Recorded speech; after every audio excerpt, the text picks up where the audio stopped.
Good morning. What a morning it's been. Tremendous blessing. Thank you to each one of you that have shared already this morning. My heart has been enriched and blessed, and I trust yours has been as well. And may God continue to minister to us as we wait in His presence today. So it's good to see all of you. I noticed everybody was straggling a little bit coming in this morning, and I guess that's with good reason. The spring forward time change is the one I do not like, and somehow it's a drag to get through, but I'm glad that all of you were here not too far from being on time, and we can be here and enjoy the blessing today of being in this space. So may God minister grace and peace and love to each of our hearts today as He draws us to Himself.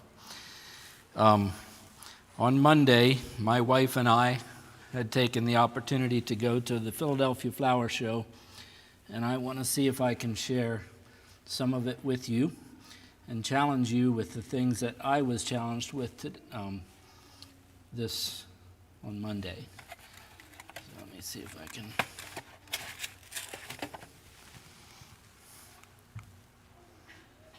There we go. So I had never been to the Philadelphia Flower Show. I'd heard of it and often desired to go. And when we walked into the place, we smelled it before we walked in. And the sensory impact was almost overload. I tremendously enjoyed the time there, and as we looked at all the different flowers, I didn't know there were so many flowers. And after we had walked most of the floor, we sat down. We were so tired, needed a place to rest. So we sat down in a booth that had a video running, and there was a couple different historic presentations, and then they showed a video very similar to this. And I sat there and looked, and I wondered, and I marveled, and I worshiped, and I remembered. So I'm going to let this run for you for the entire sermon.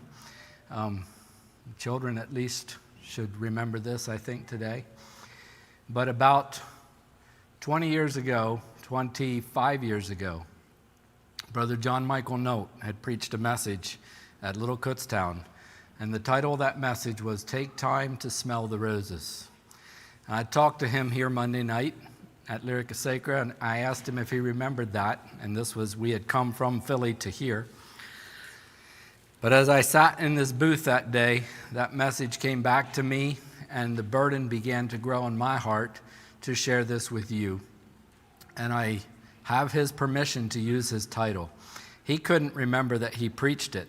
He vaguely remembered a sermon like that, but he thought somebody else preached it. And I know what that's like. Sometimes people remember my sermons too better than I do. But I remember that sermon that day very distinctly. I know it was Brother John Michael that preached it. And I think the reason is because I was convicted that day. And as I remembered that conviction, I felt the same conviction Monday afternoon as I sat there and considered these marvels. So that is the message I'd like to share today, with the title, "Take Time to Smell the Roses." And maybe a subtitle would be "Worshiping the Creator Through His Creation." And I want you to notice there's a distinction there. This is not worshiping the creation. This is worshiping the Creator through His creation. And that's an enormous difference. As I walked those packed hallways there in Philadelphia, and there were thousands of people there. And we went on a Monday because we thought it would be a little emptier. Well, that was a joke. It wasn't empty. I do not know what it would look like on a Saturday. But we got there around 10 in the morning, 10:30, and there was busloads of people coming in. So the hallways were packed enough that you literally had to just be patient to get through the crowds of people. And as I sat on some of the benches, and you know me, I like to watch people. I looked at them all moving through, all marveling at the beauty of the flowers, and wondered how many of them knew the Creator. And I think it's probably a minority. And when I considered that fact, and you can look across all the marvels of creation, it's not limited to flowers. You can look across all the marvels of creation and you can consider the impact that they have on humanity and how humans are drawn to these wonders. And yet so often the best they can do is worship the creation. But as I considered the sadness of that deficiency, I found my heart once again drawn to the reality that He calls us to Himself through His creation. And that's the burden of my heart today. Psalm 19 and verse 1 says, "The heavens declare the glory of God, and the firmament showeth His handiwork." I'm not going to talk about the celestial wonders today, but is Adam Waldner here? Adam, where are you? Yes, there he is. As I was studying for this message, I stumbled across your YouTube page again, and I realized that you appreciate the wonders of the heavens. And I do too. Probably can't appreciate them to the extent you do because of the way you've studied them and researched. And the videos you have of the galaxies are amazing. I love them. But I love to go out on a beautiful moonlit night or even a dark night, you see the stars better, and just wonder. Some of the most humbling times that I've experienced in my life has been sitting in a planetarium and just feeling my smallness get smaller and smaller and smaller as the world extends into galaxies and beyond. But brothers and sisters, the heavens declare His glory. Do we see it that way? Jesus said in the Sermon on the Mount, and we'll look at these verses a little later, but consider the lilies of the field. They don't work. They don't toil. They don't sow. They don't make their own. And yet Solomon in all his glory was not arrayed like one of these. And then he has some lessons for us. But consider those lilies. And then we could go to the Genesis account of creation. And I'd love to read that all, and maybe we should. I don't want to abuse the time that we gained this morning, so I want to try to be disciplined in my preaching, but at the same time, turn with me to Genesis chapter 1 because it's important, and especially for our children, to hear these words and understand. But one of the things you're going to notice as we read this is that after every day that God created something new, and incidentally these flowers were part of day 3 when He created the herbs and the plants and all those things, but after every day He said, it's good. Who was God creating all this for? And why? Let's read this and you think and reflect as we listen to these words. In the beginning, God created the heaven and the earth was without form and void, and darkness was upon the face of the deep. So there was some matter there, but it was all dark, and it was shapeless. And the Spirit of God moved upon the face of those waters. And God said, let there be light, and there was light. I don't know what that light looked like, because the sun and the moon weren't created yet, but there was light. God didn't need the sun to make light. He said, let there be light, and there was light. And God saw the light, that it was good. And God divided the light from the darkness. And God called the light day, and the darkness He called night. And the evening and the morning were the first day. And God said, let there be a firmament in the midst of the waters, and let it divide the waters from the waters. And God made the firmament. And if you study the original language there, it talks about God made a dome, which is interesting because that's kind of what we see with the heaven. Let there be a firmament or a dome in the midst of the waters, and let it divide the waters from the waters. And God made the firmament and divided the waters which were under the firmament, under heaven, from the waters which were above the firmament, and it was so. What all that means, I'm not sure, but you know water can take different shapes. And I know we think, or scientists today haven't found water in outer space, but it seems like there's water out there somewhere beyond what we can understand. And it was so. And God called the firmament heaven, and the evening and the morning were the second day. And then God said, let the waters under the heaven be gathered together into one place, and let the dry land appear. And it was so. And God called the dry land earth, and the gathering together of the waters called he seas. And God saw that it was good. So we had light. We had the firmament created with, and I believe that's where all of the atmospheric stuff came into play. And we have dry land. And then God said, let the earth bring forth grass, the herb yielding seed, and the fruit tree yielding fruit after his kind, whose seed is in itself upon the earth. And it was so. And the earth brought forth grass, and herb yielding seed after his kind, and the tree yielding fruit, whose seed was in itself after his kind. And God saw that it was good. And the evening and the morning were the third day. And can you imagine what the world looked like with flowers and grass and trees and all the plants? There was no people and there were no animals yet. But all this was on the third day. For whom was it created? And God said, let there be lights in the firmament of the heaven to divide the day from the night, and let them be for signs and for seasons and for days and years. And let them be for lights in the firmament of the heaven to give light upon the earth. And it was so. And God made two great lights, the greater light to rule the day, and the lesser light to rule the night. He made the stars also. So there come the galaxies, Adam.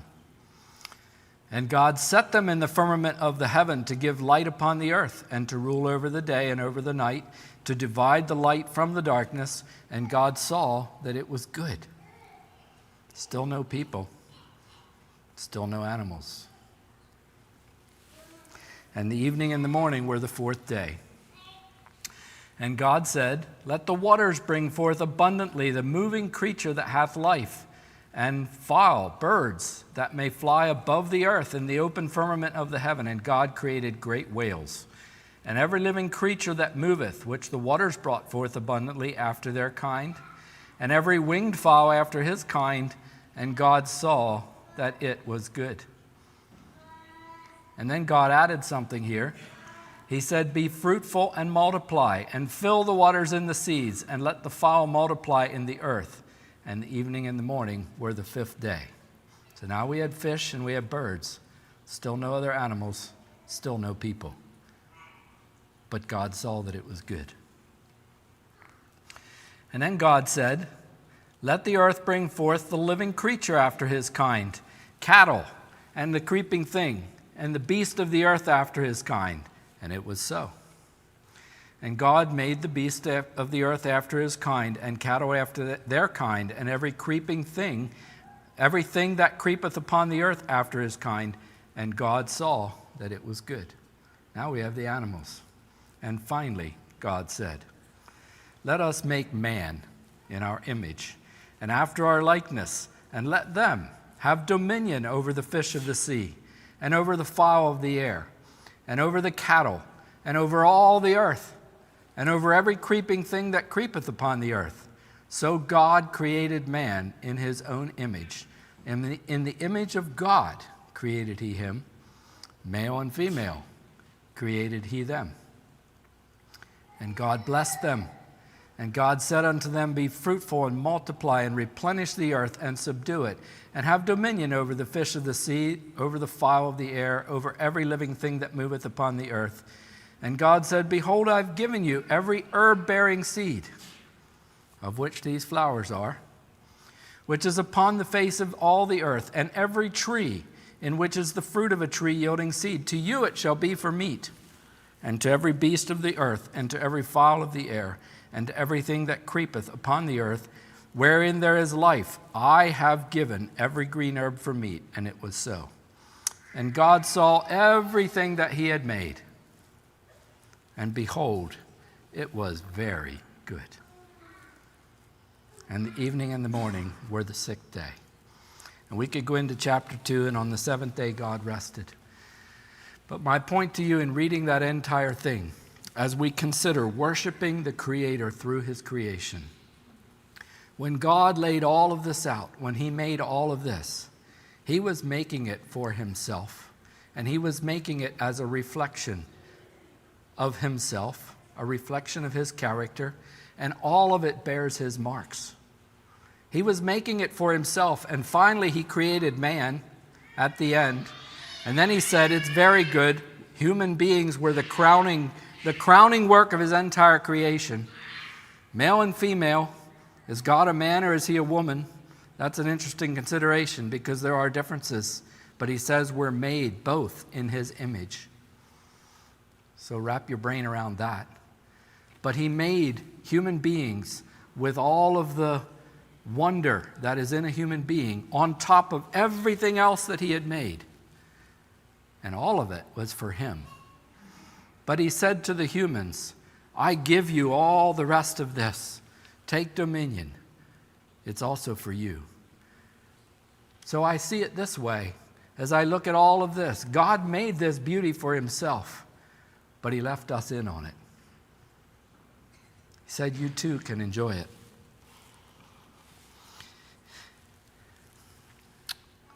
We live in a world that moves very fast, and it has only gotten faster and faster in the last decades, and it's not slowing down. We rush to work. We rush through our responsibilities. We rush through conversations. We rush through entire seasons of life. And sometimes life moves so quickly that we hardly notice the world around us. But scattered throughout the world are quiet reminders from God of who he is and of the relationship he desires with each one of us. There's a rose in a garden. There's wildflowers along the roadside. There's a field of lilies blowing in the wind. This phrase, take time to smell the roses, developed over a period of a few years, or it might have been 10 or 15 years, but about 70 years ago, and it seems to have originated from a man named Walter Hagen, and he was a golfer, interestingly enough, but he spent a lot of time on the golf courses in the beautiful world that God had created. And he was known for telling people, don't hurry, don't worry, and be sure to smell the flowers along the way. That was a phrase that he told everybody that he knew, and he was known for that phrase. In the next 10 years or so, that phrase got morphed into take time to smell the roses, but based on that idea of taking time, slowing down, and taking in the beautiful things along life's pathway. But long before that phrase ever existed, Jesus had already given us the same instruction. When in Matthew 6 he says, consider the lilies of the field. And consider means to observe carefully, to examine thoughtfully. So Jesus said, observe carefully and examine thoughtfully the lilies of the field. They don't work, they don't spin. And yet Solomon in all his glory was not arrayed like one of these. And then he went on to say, if God so clothes the grass of the field, can he not so much more take care of you?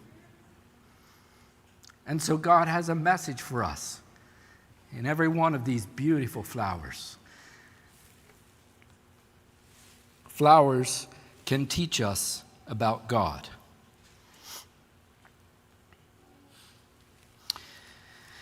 So my first point is that God created beauty for his glory. And we already considered that somewhat as we opened with Genesis there. God did not create a plain, colorless world. You know, if we were wired for efficiency, why would you make all this? God didn't. Instead, he created vibrant sunsets. You ever notice how the sunsets, the beauty of a sunset attracts humanity. People pay a lot of money to go to places where there's beautiful sunsets, out over water especially. Believers or unbelievers. I notice a lot of sunset pictures that get put on our chats and statuses. We like them. Why? And why are sunsets so beautiful? Colorful birds, that's another whole world, is to look at the birds. Why? Why all the diversity? Why all the amazing beauty? Have you ever walked the beach and looked at the intricacy of seashells? All the different types and shapes and colors and patterns. And then there's flowers. And today we want to focus on these flowers. And flowers in particular are definitely extraordinary. They are not merely functional. They are beautiful. There is function to every part of these flowers. But a rose could function and do all its things by plain and colorless. And you wouldn't need the beautiful fragrance for a rose to do all the things that practically and scientifically it needs to do. But roses are one of the most beautiful flowers in the world. Orchids too, one of my favorites. Love orchids. Where's Sarah Kravitz? I know she does. Many of you have orchids. But when God made these things, there's more than function to them. They're beautiful. Instead of just function, it has layers of delicate petals. It has vivid color. It has rich fragrance. And brothers and sisters, today the truth of the matter is God filled the world with beauty because it reflects His character. God filled the world with beauty because it reflects His character. And He calls us to worship. He calls us to worship. Augustine once wrote, "Ask the beauty of the earth. Ask the beauty of the sea. Ask the beauty of the air. They all answer, 'See, we are beautiful,' and their beauty is a confession of God." And it is. And it's a travesty to me that human beings can try to worship the creation without acknowledging the Creator. But I've said before, and we'll look at some of the reasons why, to try to explain this diversity, to try and explain this intricate beauty, to try and explain why we have the design that is here through the process of evolution, sorry, it takes an unbelievable amount of faith to embrace that. And we'll look at some of the reasons why. All of this shouts of a designer, and it shouts of a God who calls us to not only acknowledge Him, but allow Him to love us the same way He loves His creation. Which brings me to my second point. Flowers display extraordinary design. And if you're sitting here looking at these things, the way those petals develop, the way they unfold, it's hard not to worship, I think. And as modern science has studied these things, it's only deepened our appreciation for flowers. When botanists study flowers closely, just like Adam is studying the heavens closely, they find incredible complexity. What do we find here? Many flowers grow according to precise mathematical patterns. The petal numbers often follow the Fibonacci sequence. How many of you know what Fibonacci numbers are? Okay, a handful of you. But that's a mathematical numbering sequence. I think it's called Fibonacci after the man who discovered the sequence. But you can start at 0, and Fibonacci numbers going up from 0 are always the sum of the two before it. So you can have 0, and then you can have 1. Your next one is still 1 because 1 plus 0 equals 1. And then the next one's 2 because 1 plus 1 equals 2. And then the next one's 3 because 2 plus 1 equals 3. But the next one's 5. And the next one's 8. And then it's 13, and so on it goes. Interestingly enough, the majority of flowers have numbers of petals that follow the Fibonacci sequence. Why? Scientists have tried to figure out, and the best they can put to it is that the Fibonacci sequence allows the petals to be arranged in a way that gives the flower the most advantage for exposure to sunlight. Design. It's not 100% universal. There are others. And you've got beautiful spirals. You ever notice on a sunflower the spirals of all the little petals which eventually turn into seeds and you have the sunflower? They're not arranged haphazardly. They're all very symmetrical. Ever looked at a pine cone? And pine cones, incidentally, follow Fibonacci numbers. The amount of seeds that you will find there on a pine cone, and look at the way they're arranged. It's pretty incredible. And then there's flower petals. And you can look at just flower after flower. And the numbers get pretty big. But if you ever try a black-eyed Susan, you will see that most black-eyed Susans have 21 petals. We have black-eyed Susans around our house. I never counted them. I never looked at that. But that's amazing to me. Daisies tend to have either 34 or 55 or 89, depending on the type of daisy. Those are all Fibonacci numbers. And it produces balanced, beautiful symmetry. It's as if God designed flowers using mathematics and artistry together. And all this was before man ever was, according to Genesis. And then there's color. Flowers are also masterworks of color engineering. Their pigments are designed to attract pollinators such as bees and butterflies. And as I walked through the Philadelphia Flower Show and looked at all the colors, my head wanted to explode. How does so much beauty happen and we just walk right by it? And there's complexity. You know, there was one booth there that was a hobbyist who specialized in carnivorous plants. Most of them are native in other parts of the world, but he had, I don't know, maybe 2 or 3 dozen different kinds of carnivorous plants. I never knew there were so many. And they're beautiful. They have their own intricacies, their own petal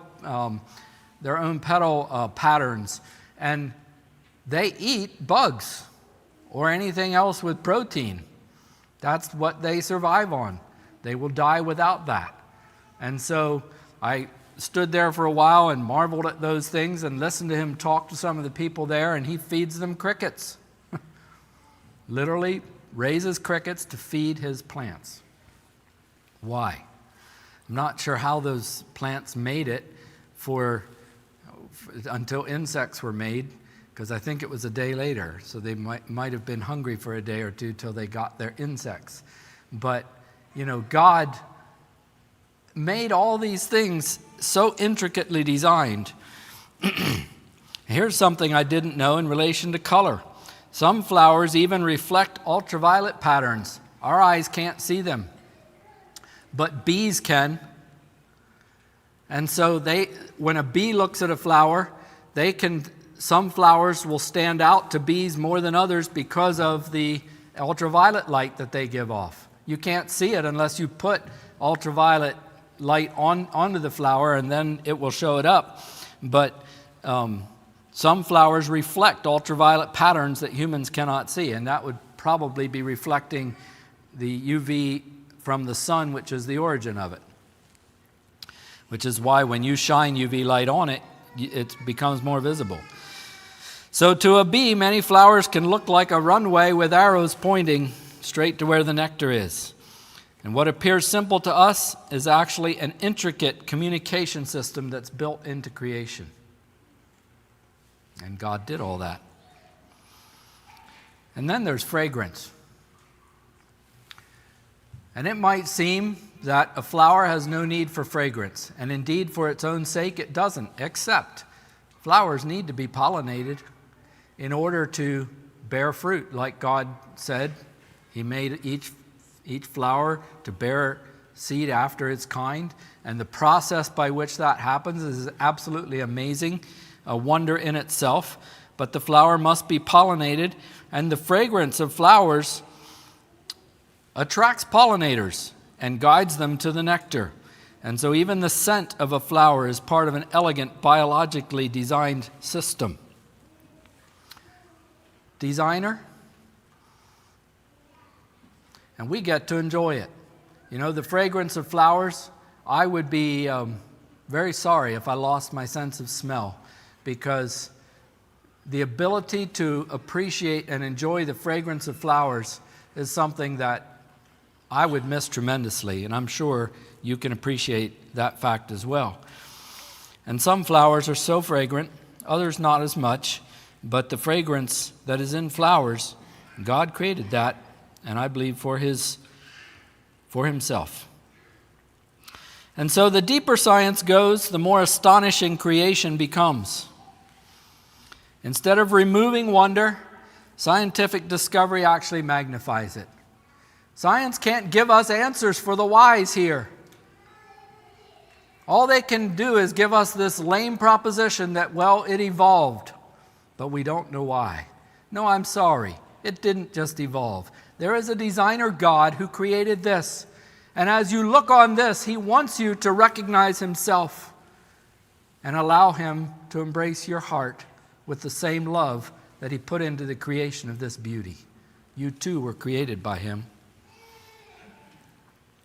Every petal whispers, someone designed this.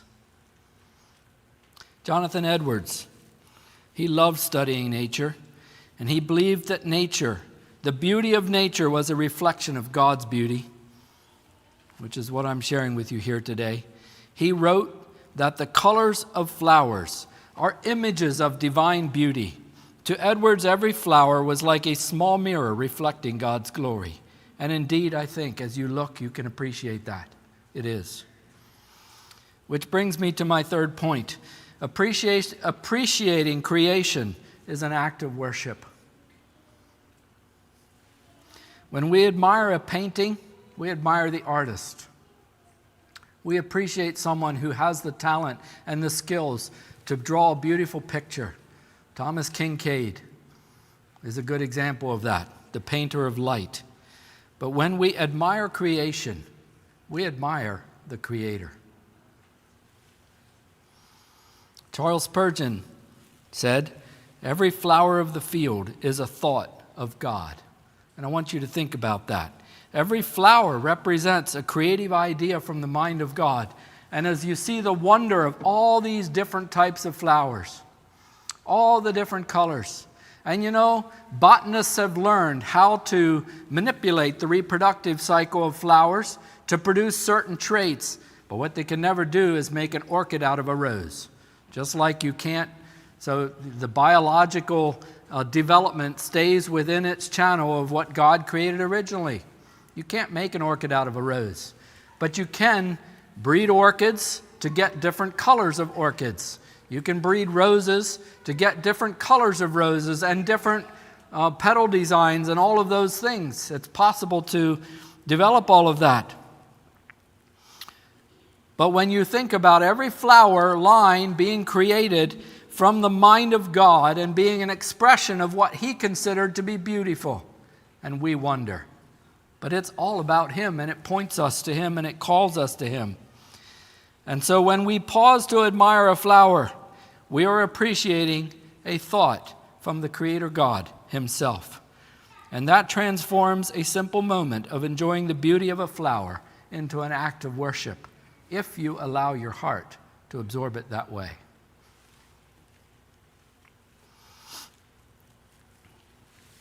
Fourthly, flowers remind us of God's care, and that's exactly what Jesus said. If God so clothe the grass of the field, these flowers this way, how much more will He care for you, O ye of little faith? Why? Because we so often wallow around in the misery of our human condition. We focus on what's broken in ourselves and others. And we allow ourselves to dismally go down in discouragement. And even all the beauty around us sometimes is not enough to awaken our spirit to the care that He has for each one of us. And his appeal to us is, if I care for these flowers so much this way, if I created all this beauty because I love it, you think I can't take care of you? And that's what he calls to us this morning. Even Solomon in all his glory was not arrayed like one of these. We pursue perfection and performance and efficiency in our lives. And truly, the extent of human achievement continues to be amazing also as we go to new heights, scientifically, in almost every way. And it's interesting to consider that statement, take time to smell the roses, came on the heels of the Industrial Revolution, where technology was developing. And all of this technology was supposed to let us get more done with less time, right? Which should translate to having more time left over to actually smell the roses. Except it doesn't work that way. And we live in an age now where technology continuing to advance, continuing to allow us to do more with less time, continuing to allow us to communicate with more people with less effort, and on it can go. And all we do is cram more and more and more into our busy lives so that there's less time to smell the roses.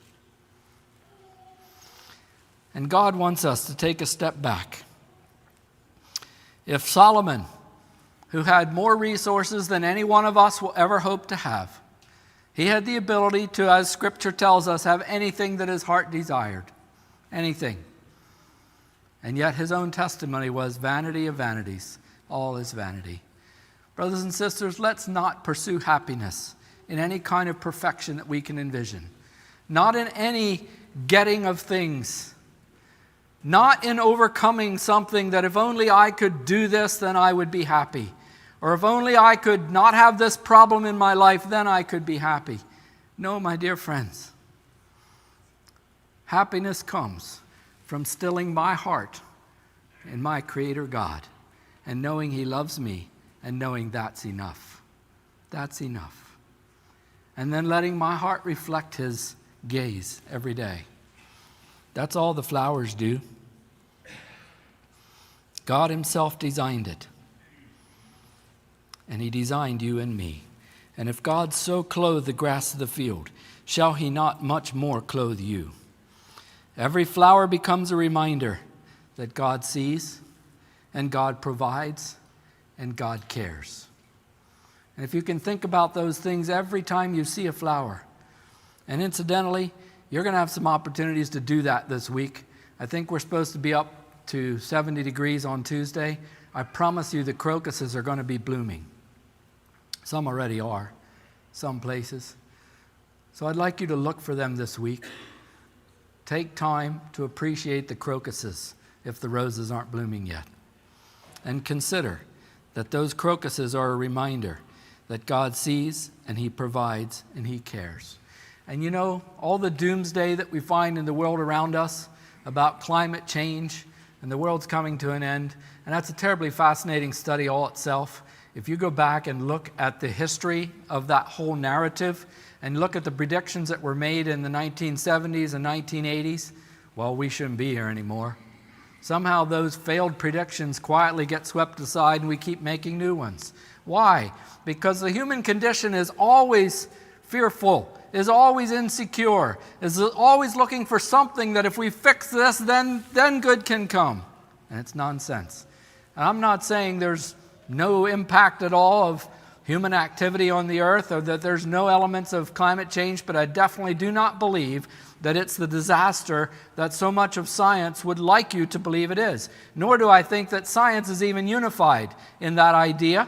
But unfortunately, the scientists who oppose the narrative are often pushed to a side and not given expression.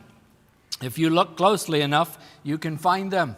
And there's some very well-studied scientists out there that will give an opposing narrative to the common and popular one. But brothers and sisters, what did we read in Genesis? When God created the sun and moon and stars, what did He create them for? What was one of the purposes besides giving light? Do you remember? It was to mark the days and to mark the years and to mark the seasons. And it is our God who created all this that sustains it and keeps it going. And as long as this earth lasts, Scripture tells us springtime and harvest, summer and winter, day and night shall not cease. So don't worry. The crocuses will continue coming up in March like they always do. And as they come up and share their beauty with us, it's a reminder God sees and God is in control and God cares about you and I. And then the roses bloom in June, the tulips in May, and so it goes. Turning a corner here just a little bit, what prevents us from engaging this beauty and worshiping God this way? And one of it is simply busyness. Our lives are so full of constant distraction, and it's one of the great dangers of modern life. We can move through God's creation, His amazing creation, without even noticing it. We hurry past flowers. I'm sure every one of you has flowers growing around your houses somewhere. If you don't, plant some. But there's flowers everywhere. We hurry past them. We rush past sunsets. We ignore the quiet beauty that God placed all around us. But Scripture reminds us, be still and know that I am God. It is a spiritual thing for you to sit down and read your Bible for your devotions, but it is equally spiritual for you to take your 2 feet and go out for a walk in God's creation and appreciate the birds and the trees and the flowers, and let your soul be awed and filled with who God is and what all He has made and how much He cares for you. Brothers and sisters, do it. And be still. Let your heart be still. Let your heart repent of its worry and its hurry and its care and its turmoil. Be still and know He is your God. Stillness allows us to see God's fingerprints everywhere, if we are but willing to look.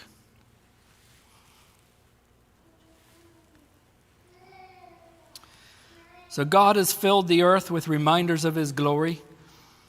So we consider all of the flowers that are everywhere, roses that are in gardens, the tiger lilies that come up. I love them, and interestingly enough, the history of the tiger lily is invasive. They came from Asia, as so many things that we have did. And they came from Asia, and they took off here in our North American climate, and now you'll see them growing in huge patches and fields along the roadsides. And they're those orange lilies that'll come out in early May sometime, early to mid-May. Is it June? I don't know exactly when they bloom, but you'll know when they do. And I'd like you to notice them this year. And they're beautiful. They have a beautiful orange color to them, and they'll make a sea of color that just draws your eye in. So they'll be here, and they will be whispering to us.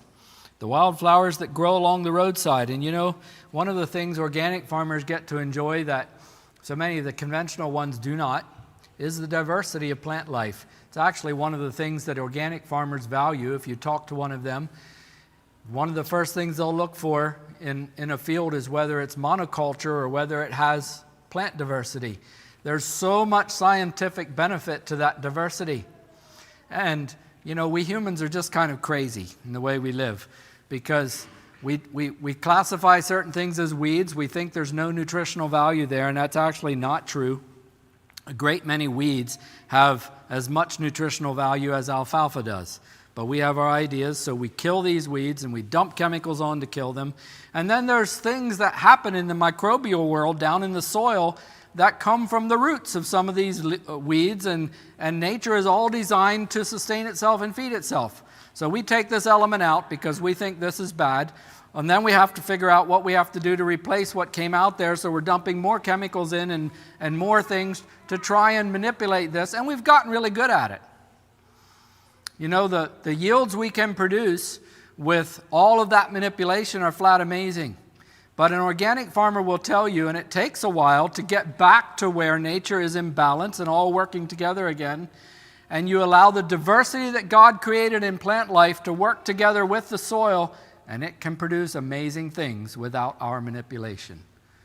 And yields are pretty good if you learn how to let nature do its thing. So all of that can speak to us about what God has made. The challenge for us is to slow down, to look closely, and to notice that beauty. And every once in a while, take time to smell the roses. So I'm going to close early today so that we can get done early for once. Isn't that nice? But I have a challenge for you and something to think about and consider. As we go home, and as you go through this week, the sun's going to rise again. The birds are going to sing. Flowers will open their petals to the light. Again, I tell you, crocuses, maybe even some daffodils. I don't know, it might be a little early for them yet, but they're going to be growing for sure. You're going to see things happen this week. The earth will quietly begin to display the beauty that God has placed in it. And here's a fact. Most people will walk right by it. Most people are going to just walk right past it. They'll rush through their day. They're going to worry. They're going to hurry. They'll scroll through their screens.